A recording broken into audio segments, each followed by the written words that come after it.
साल 1587। समंदर पर एक काली बेचैन रात थी। लहरें जहाजों से टकरा रही थी, जैसे किसी अनजाने डर की चेतावनी दे रही हों। दो अंग्रेजी जहाज अमेरिका की तरफ बढ़ रहे थे और उन पर सवार थे 117 लोग, आदमी, औरतें, बच्चे। सब एक नई जिंदगी, एक नई दुनिया का सपना लेकर निकले थे।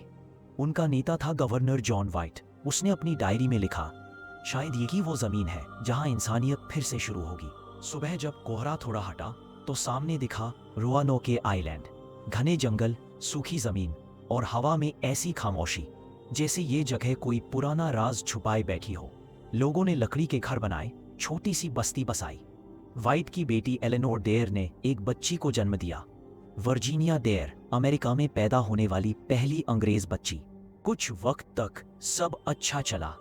बस्ती में हंसी थी, उम्मीद थी, लेकिन साथ ही था डर भी। पानी खारा था, जमीन बंजर और पास के जनजातीय कबीले, उन पर भरोसा मुश्किल था। रात को जंगल से ढोल की धीमी थाप सुनाई देती, कभी कभी आग का धुआं आसमान में घूमता दिखता। धीरे धीरे सामान खत्म होने लगा। जॉन वाइट ने तय किया वो इंग्लैंड जाएगा मदद लाने के लिए। जाते समय उसने कहा, मैं बहुत जल्द लौट आऊंगा, बस थोड़ा इंतजार करना।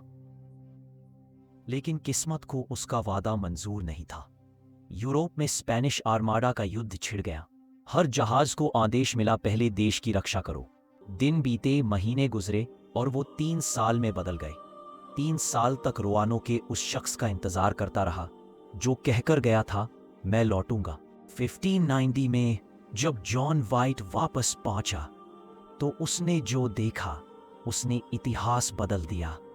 पूरी बस्ती गायब थी। घर थे लेकिन लोग नहीं। चूल्हों में ठंडी राख, बर्तन सही जगह रखे हुए, लेकिन जिंदगी का कोई निशान नहीं। ना खून, ना संघर्ष के निशान, सिर्फ एक शब्द, लकड़ी के कंधे पर खुदा हुआ, कुआतोन। वाइट सन्न रह गया। कुआतोन पास के एक द्वीप का नाम था। क्या उसके लोग वहां गए थे, या यह कोई संदेश था, कोई चेतावनी? उसने खोजबीन की, लेकिन तभी तूफान उठा और समुद्र ने उसका जहाज निगल लिया। वह इंग्लैंड लौट गया बिना किसी जवाब के। उस दिन से रोआनोके एक रहस्य बन गया। कुछ कहते हैं बस्ती वाले जनजाति में मिल गए, कुछ कहते हैं वो सब मर गए, और कुछ मानते हैं कि वह जमीन किसी ऐसी शक्ति के कब्जे में थी जो इंसानों को नुगल कर सिर्फ सन्नाटा छोड़ देती है। आज भी कहा जाता है, रात के वक्त समुद्र की लहरों पर कदमों की आवाज आती है और हवा में कोई फुसफुसाता है, क्रोआतोन। सदियां बीत गईं, हर नई टीम वहां खुदाई करती है, लेकिन जमीन से निकलती है सिर्फ ठंडी हवा और टूटी मिट्टी। न कंकाल, न कब्र, बस मौन। एक शोधकर्ता ने अपनी डायरी में लिखा, रात ढल रही थी, मैंने लकड़ी के घर में हल्की रोशनी देखी। पास गया तो वो पल भर में बुझ गई। कुछ डीएनए परीक्षण बताते हैं कि शायद रोआनोके के लोगों की नस्ल आज भी कुछ स्थानीय परिवारों में मौजूद है। अगर यह सच है तो वे जिंदा रहे, मगर अपनी पहचान खो बैठे।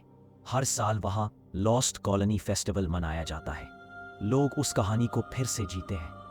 लेकिन रात ढलने के बाद जब सारी लाइटें बंद हो जाती हैं, तो स्थानीय लोग कहते हैं झील के किनारे से कदमों की हल्की आहट आती है और हवा में कोई आवाज फुसफुसाती है, क्रोआतोन।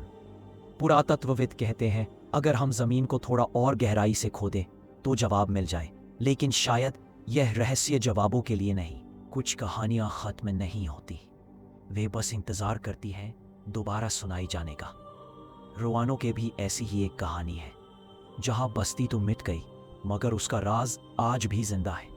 और अगर कभी आधी रात को तुम समंदर के किनारे खड़े हो, हवा को अपने चेहरे से टकराते महसूस करो, तो एक पल के लिए खामोश हो जाना, शायद तुम्हें भी वो शब्द सुनाई दे, क्रोआतोन। अगर तुम्हें ये कहानी पसंद आई हो तो कमेंट में बताओ, तुम्हारे हिसाब से रोआनोके के लोगों के साथ क्या हुआ था।